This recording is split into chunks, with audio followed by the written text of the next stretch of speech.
तो क्लास 12 के chapter 4 magnetic effect of current में सबसे पहला चीज हमारे लिए यही है, ऑस्ट्रेड एक्सपेरिमेंट।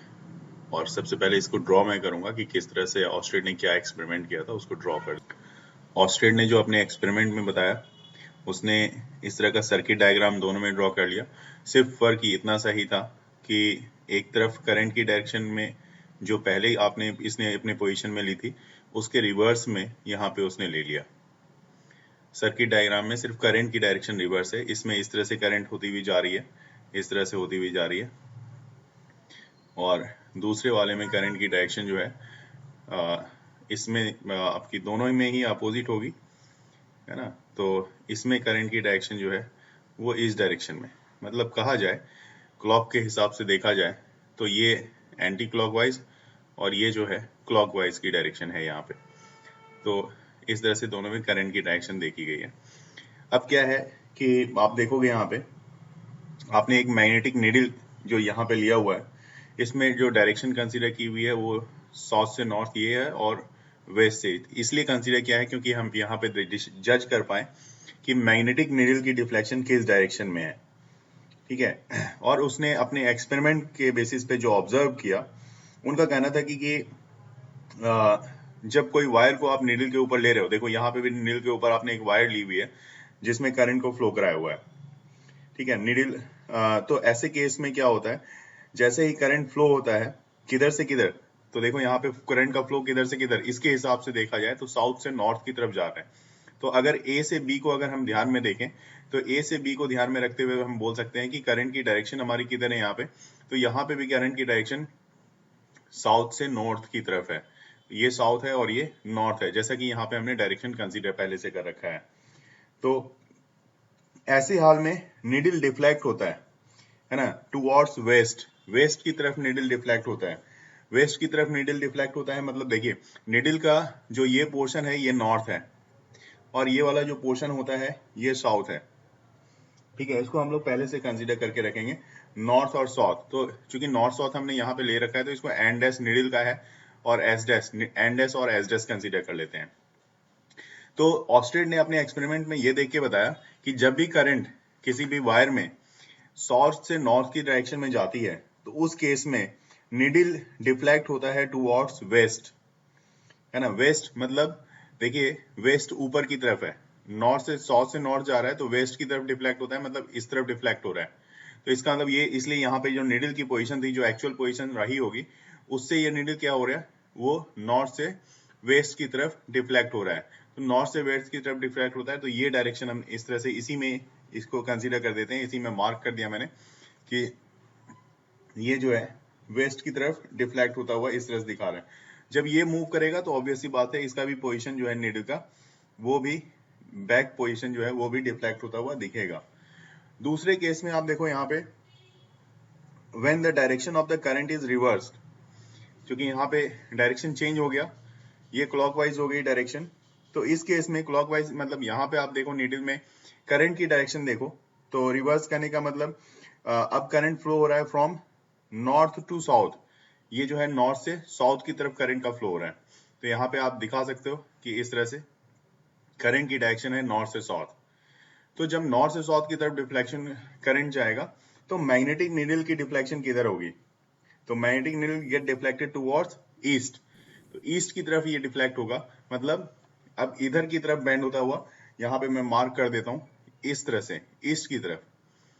तो ये वाला ईस्ट की तरफ, अब इसमें नॉर्थ साउथ कौन है, तो इसमें अभी भी नॉर्थ ये वाला पोर्शन है एन डैश, मैग्नेटिक नीडल के नॉर्थ को एन डैश से और मैग्नेटिक नीडल के साउथ को एस डैश से रिप्रेजेंट करूंगा। तो ये इस तरह से इसमें डिफ्लेक्शन मैग्नेटिक नीडल में आपको डिफ्लेक्शन मिलेगी। तो इसके दूसरे साइड में डिफ्लेक्शन इस डायरेक्शन में आपको दिखेगी। ठीक इसी एक्सपेरिमेंट को जब रिवर्स कर दिया गया, रिवर्स करने का मतलब कि उस इस सेंस में कि when the wire is placed below the needle, अभी क्या है वायर एबव द नीडल है, नीडल के ऊपर है, लेकिन जब वायर को नीचे लिया गया तो ठीक उल्टी चीजें यहाँ पे रिवर्स की चीजें आपको देखने को मिली।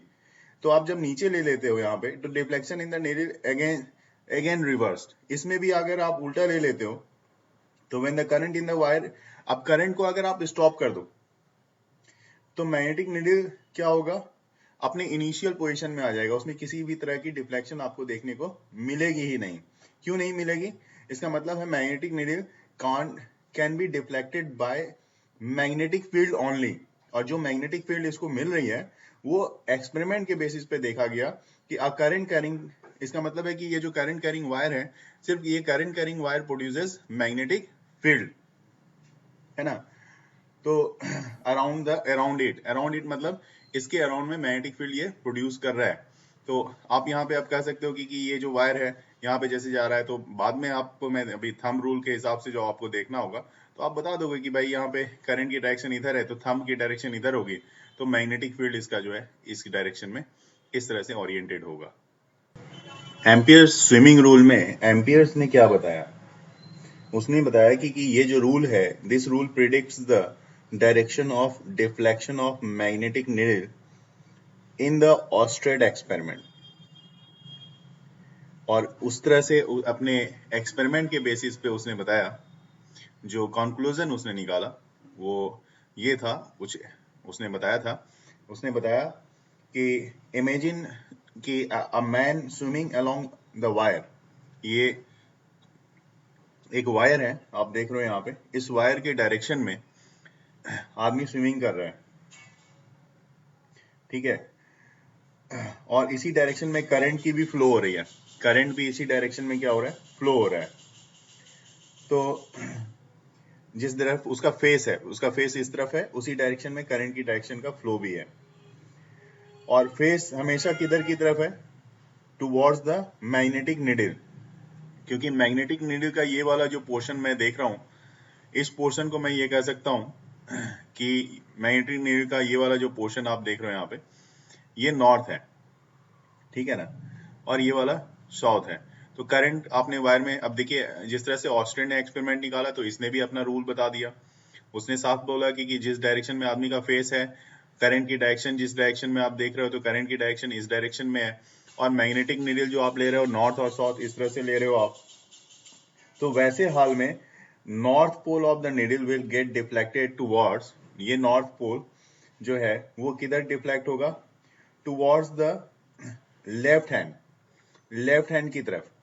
तो ये देखो इसका लेफ्ट हैंड कौन सा है, ये वाला है, तो नॉर्थ पोल लेफ्ट हैंड की तरफ इस तरफ डिफ्लेक्ट हो जाएगा, है ना, यस सर। फिगर में जैसा दिखाया गया है। तो ये एम्पियर ने अपना इसी को देख के एक रूल बता दिया। और डायरेक्शन को इस तरह से भी याद रखा जा सकता है, देखो डायरेक्शन, सर वेस्ट की तरफ होएगा ना। हाँ बिल्कुल, वहां पे तो हम ऑस्ट्रेट के एक्सपेरिमेंट के बेसिस पे वेस्ट की तरफ देख रहे हैं ना, तो इसको याद रखने के लिए उसने रूल बताया, है ना। कैसे, क्या रूल बताया, तो उसने एक वर्ड दिया, शायद आपने पढ़ा भी होगा वो वर्ड, तो वो वर्ड था उसका स्नो, SNOW। स्नो कहने का मतलब ये क्या इंडिकेट करता है कि अगर करंट, क्योंकि आपने डायरेक्शन क्या देखा था, देखो मैं फिर से डायरेक्शन वाला ड्रॉ कर रहा हूं तो और क्लियर हो जाएगा।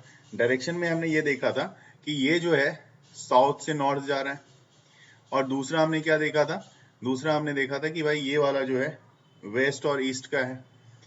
तो यहाँ पे उसको फिर से मैं लिख के दिखा रहा हूँ यहाँ पे, है ना, ताकि क्लियर हो जाए।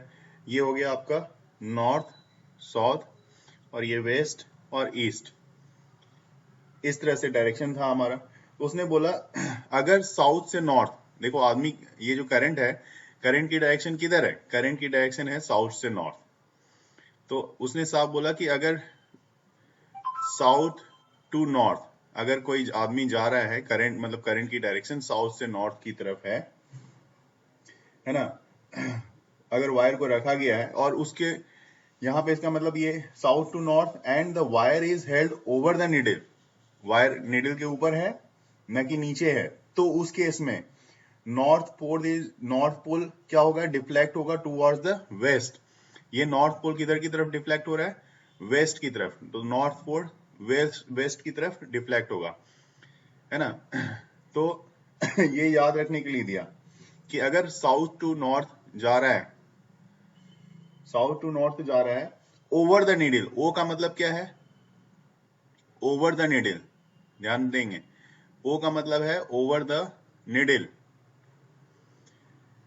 बिलो नहीं है, ध्यान इस चीज को रखना होगा, ओवर द निडल। तो उस केस में जो डिफ्लेक्शन होगी वो क्या होगी, वेस्ट की तरफ होगी। डिफ्लेक्शन किधर होगी, टुवर्ड्स वेस्ट।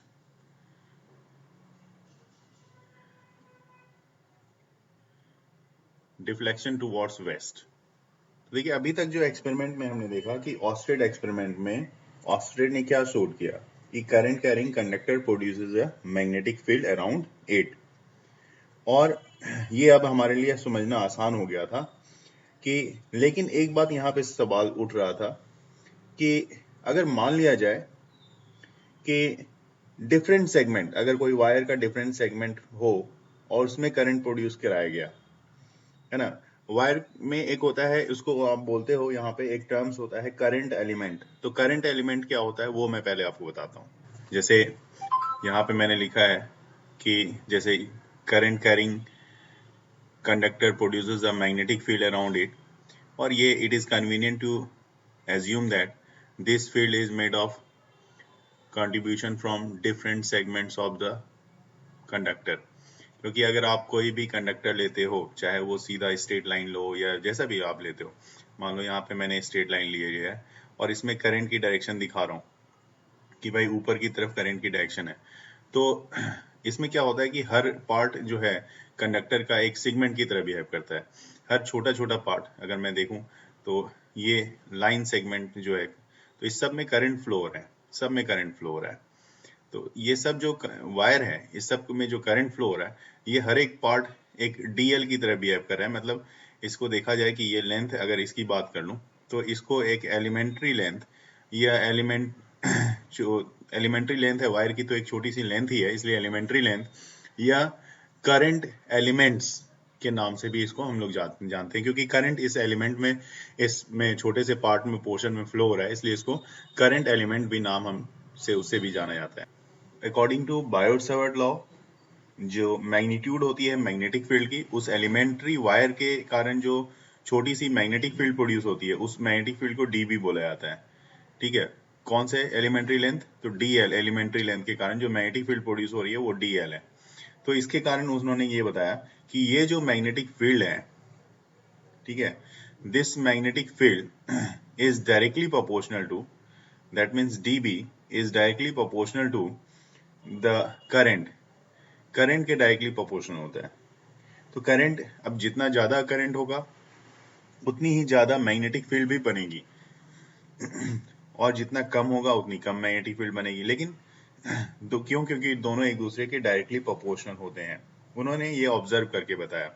कैसे ऑब्जर्व किया, तो उन्होंने कहा कि एक वायर ले लिया, सिंपली उन्होंने एक वायर ले लिया और वायर को इस तरह से ड्रॉ कर दिया। ये कोई सीधी वायर थी नहीं, इस तरह से एक वायर ले लिया और इसमें करंट को दिखा दिया कि देखिए इससे आई करंट जा रही है, आई करंट जा रही है। वायर जो है आपकी वो एक्स वाई, एक एंड वायर की एक्स है, दूसरी एंड वाई है।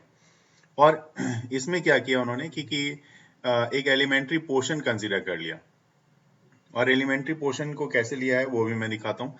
देखो सबसे पहले यहाँ पे जो है, इस पॉइंट पे एक हल्का सा टेंजेंट भी ड्रॉ करना होता है, तो उन्होंने टेंजेंट ड्रॉ किया। टेंजेंट तो एक पॉइंट पे ही होता है, तो यहाँ पे उन्होंने टेंजेंट ड्रॉ कर दिया। ये टेंजेंट ड्रॉ किया किस जगह पे, तो एक एलिमेंट्री पोर्शन पे। एलिमेंट्री पोर्शन कौन सा है, तो आप देखोगे यहाँ पे ये जो पोर्शन है, यहाँ पे जो छोटे से एक लेंथ है इसका, इस वायर के एक छोटी से पोर्शन को यहाँ पे उसने कंसीडर किया हुआ है। इस लेंथ को उसने बोला कि ये जो आपका लेंथ है ये डीएल है। और ये डीएल जो है, अगर वायर में करंट की डायरेक्शन इस तरफ है तो थंब आप रख के देखोगे तो मैग्नेटिक फील्ड जो है, चूंकि थंब की डायरेक्शन तो आपकी इस तरफ होगी, थंब की डायरेक्शन इस तरफ होगी, तो मैग्नेटिक फील्ड जो होगी, मैग्नेटिक फील्ड अगर आप राइट हैंड थंब रूल देखते हो तो मैग्नेटिक फील्ड कैसी होगी, अंदर की तरफ होगी। तो अंदर की तरफ होगी, तो यहाँ पे उसने बोला कि देखिए मैग्नेटिक फील्ड की जो डायरेक्शन है वो इस तरह से अंदर की तरफ है। ये अंदर, अगर 3D में समझोगे तो ये वायर एक प्लेन में है, लेकिन यहाँ पे अंदर की तरफ मैग्नेटिक फील्ड है, तो मैग्नेटिक फील्ड यहाँ पे अंदर की तरफ होगी। तो अंदर की तरफ की मैग्नेटिक फील्ड को क्रॉस से रिप्रेजेंट करते हैं हम लोग, क्रॉस से मार्क करते हैं।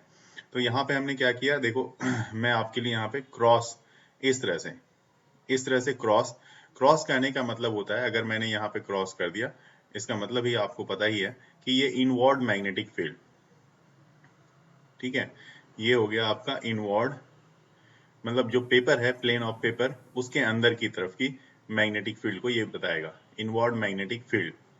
और उसी तरह से अगर मैंने डॉट दे दिया तो डॉट मतलब जस्ट अपोजिट, आउटवर्ड। हाँ, आउटवर्ड मैग्नेटिक फील्ड, तो ये आउटवर्ड मैग्नेटिक फील्ड को बताएगा।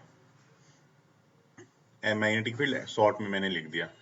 तो इसी बेसिस पे उन्होंने दिखाया यहाँ पे, साथ ही साथ यहाँ कुछ एंगल भी बन रही थी। देखो कौन सी एंगल बन रही थी, तो ये जो आपकी लेंथ है एलिमेंट्री लेंथ, और एलिमेंट्री लेंथ के डायरेक्शन और इसके बीच, मैग्नेटिक फील्ड के बीच, डीएल और बी के बीच, किसके बीच, डीएल एंड बी, तो डीएल एंड बी, यहाँ पे इसके बीच जो है क्या बन रहा है, एक एंगल बन रही है, वो एंगल बन रही है आपकी थीटा।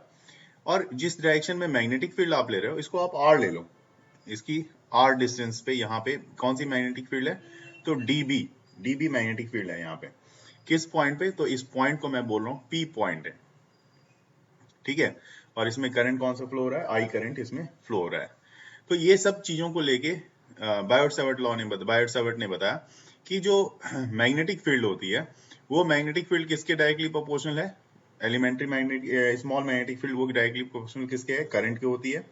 दूसरे पॉइंट पे उन्होंने बताया कि ये मैग्नेटिक फील्ड जो है ये डायरेक्टली प्रोपोर्शनल डीएल के भी होती है, मतलब डीएल मतलब elementary length of the wire, है ना, यह करंट एलिमेंट के भी डायरेक्टली प्रोपोर्शनल होती है। तीसरे पॉइंट में उन्होंने बताया अपने एक्सपेरिमेंट के बेसिस पे कि ये जो है inversely proportional to the square of the distance. Distance कौन सा, डिस्टेंस यहाँ पे जो मैंने आर लिया हुआ है। तो मैग्नेटिक फील्ड जो है ये इनवर्सली प्रोपोर्शनल होती है, ठीक है। देखिए जो पॉइंट पी है उसकी डिस्टेंस है कहाँ से, ये पॉइंट से जहां पे कि एंगल बन रही है आपकी, तो इनवर्सली प्रोपोर्शनल हो गया। और साथ ही साथ यहाँ पे एक पॉइंट्स और है जो इसके बीच में आता है, और पॉइंट वो है फोर्थ पॉइंट। फोर्थ पॉइंट क्या है, तो फोर्थ पॉइंट होता है ये जो एंगल बनती है ना, ये दोनों, चूंकि ये वेक्टर प्रोडक्ट होता है इसलिए यहाँ पे इसको बोला जाता है कि डीबी डायरेक्टली प्रोपोर्शनल किसकी होगी, ये डायरेक्टली प्रोपोर्शनल होती है साइन थीटा के, क्योंकि दो अलग अलग डायरेक्शन में है, मतलब ये अंदर की तरफ है और ये पेपर के लॉन्ग डायरेक्शन में है, मतलब प्लेन पेपर में है जो आपका एलिमेंट्री लेंथ के डायरेक्शन है। तो ये चीज है, तो यहाँ पे साइन थीटा के डायरेक्टली प्रोपोर्शनल है। तो इन्होंने क्या किया, इस सब जितने भी चीजें हैं सबको कंबाइन कर दिया, combining all these four factor जो ऑब्जर्वेशन के बेसिस पे इनको देखने को मिला, वो सबको इन्होंने कंबाइन कर दिया।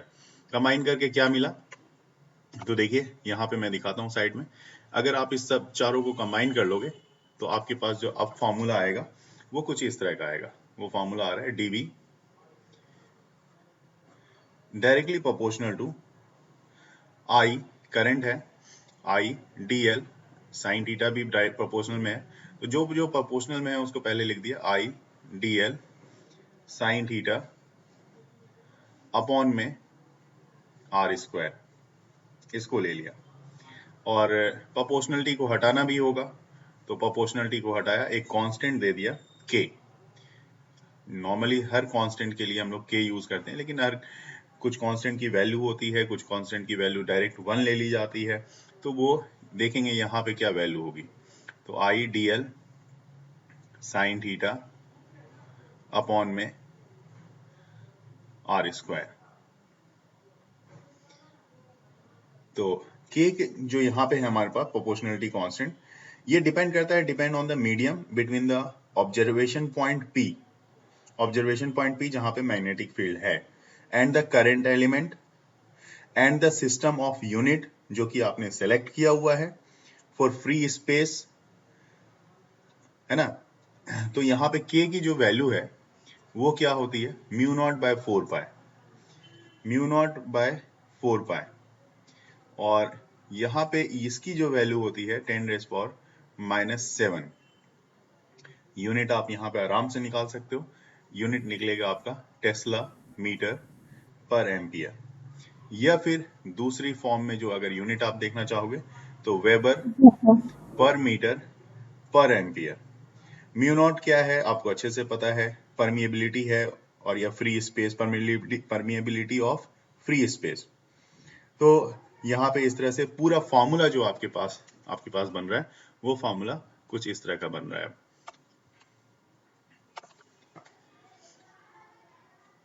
Mu naught dB equal to mu naught by 4 pi I dl sine theta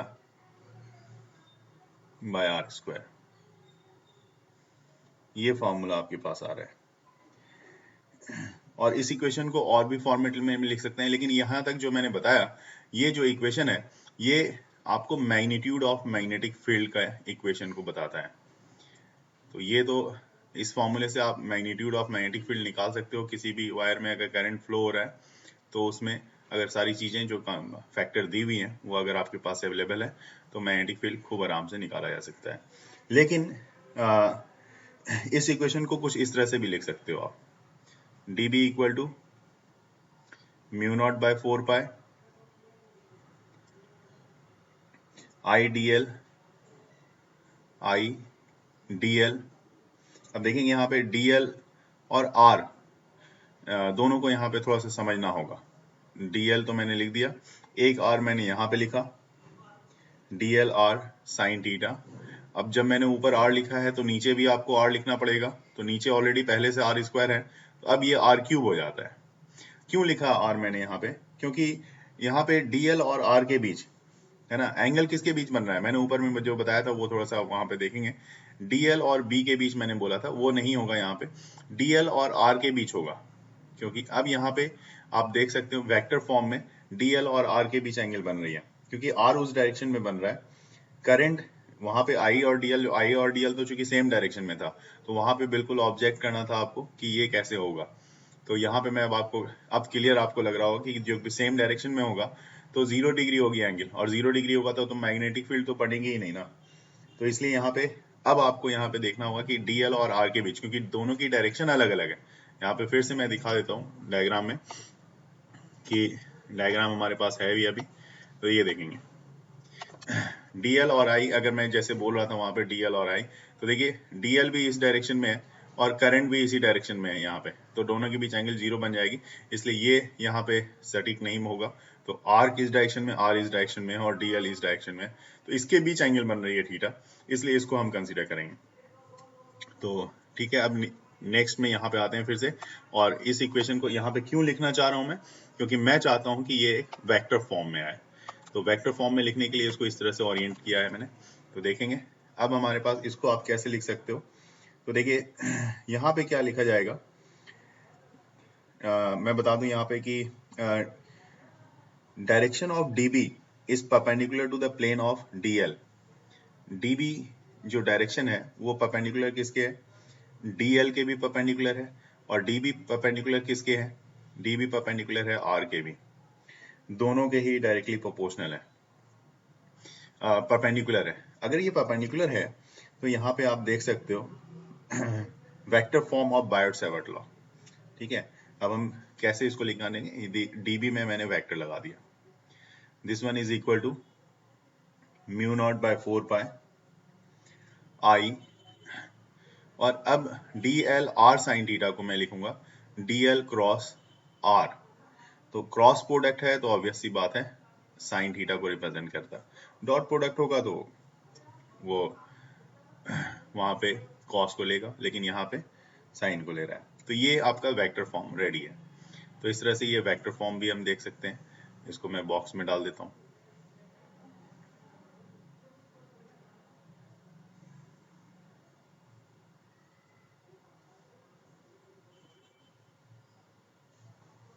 और यहाँ पे मैं लिख भी देता हूँ कि vector form of Biot-Savart law.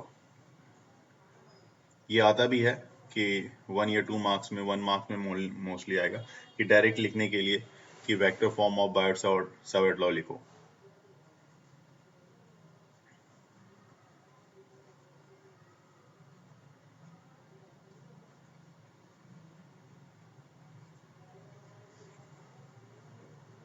ये आ गया। तो यहाँ पे ही मैं बता दूं कि स्पेशल केस क्या क्या होगा कि अगर देखिए थीटा 0 डिग्री हो जाए, जैसे यहाँ पे देखो अगर थीटा 0 डिग्री हो गया तो आप क्या कहोगे, तो पूरी जैसे कि मैंने अभी बताया भी मैग्नेट, अगर थीटा यहाँ पे आप दिखा सकते हो कि अगर आपका थीटा जो है वो 0 डिग्री को देख ले, 0 डिग्री को लेके काम करे, तो मैग्नेटिक फील्ड भी क्या आ जाएगी, 0। अगर थीटा 90 डिग्री हो जाए, ठीक है, अगर थीटा आपका 90 डिग्री हो जाए तो मैग्नेटिक फील्ड क्या होगी, मैक्सिमम होगी। तो यहाँ पे मैक्सिमम मतलब ऑब्वियस ही बात है, जो मैग्नेटिक फील्ड साइन थीटा मिलेगी आपको, साइन थीटा की वैल्यू 1 होती है, 1 पे मैक्सिमम होती है, तो यहाँ पे मैग्नेटिक फील्ड भी आपको मैक्सिमम ही मिलेगी। राइट द रिलेशन, किसके बीच रिलेशन चाहिए हमें,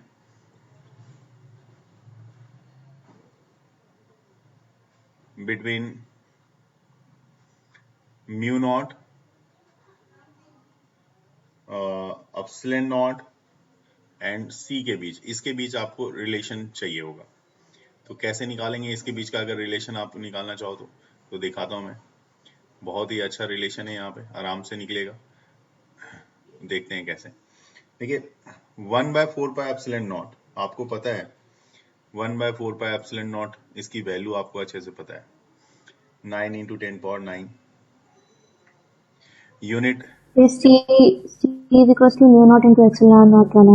हाँ, C equal to 1/√μ0 epsilon naught, ये आएगा ना। Yes sir। बिल्कुल। और μ0/4 की वैल्यू कितनी है आती है, अभी मैंने देखा ही था, 10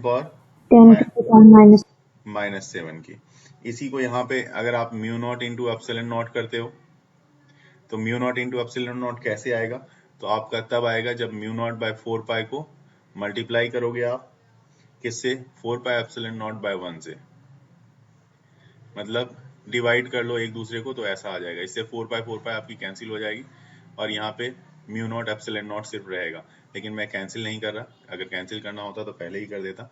इसको मैंने दिखाया कि ये वाला टर्म हमारा कैसे मिला, और इसकी वैल्यू, दोनों की वैल्यू सिर्फ रखने की बात है। अब यहाँ पे इसकी वैल्यू 10⁻⁻7 होती है और इसकी भी वैल्यू आपने निकाल ली, ये आ जाएगा 1/9 × 10⁻9। ये दोनों मिलके स्पीड ऑफ लाइट के इक्वल आ जाएगी, यहाँ पे 1/3 × 10⁸ 10⁸ ये वाली वैल्यू आ रही है और स्पीड ऑफ लाइट के इक्वल हो गया। तो इससे ये चीज आ गया कि μ0 ε0 this one is equal to square of this one है यहाँ पे, क्योंकि ये इसकी स्क्वायरिंग है, तो 1/c², और 1/c² के बाद जो आप कह रहे थे यहाँ पे c equal to 1/μ0 ε0 root under में, तो ये वाली वैल्यू आ जाती है, और यही रिलेशन यहाँ पे है।